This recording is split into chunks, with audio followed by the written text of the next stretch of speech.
আসসালামু আলাইকুম। মনের উল্লাস প্রকাশ করতে বা মনকে শান্ত বা শিথিল করতে চলে এলাম আবার গ্রামীণ পরিবেশে। আর এই গ্রামীণ পরিবেশের রাস্তাগুলো দেখে আমার মনকে আবার সাড়া দিয়ে গেছে। সাড়া শুধু হৃদয় দেয় নাই, সারা শৈশবও পড়ে গেছে।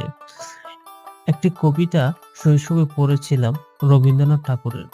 আমাদের ছোট নদী চলে বাঁকে বাঁকে, বৈশাখ মাসে তার হাঁটু জল থাকে।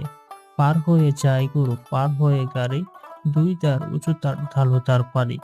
এই কবিতার সাথে আমার এই দৃশ্যর অনেকটা আমি মিল পেয়েছি।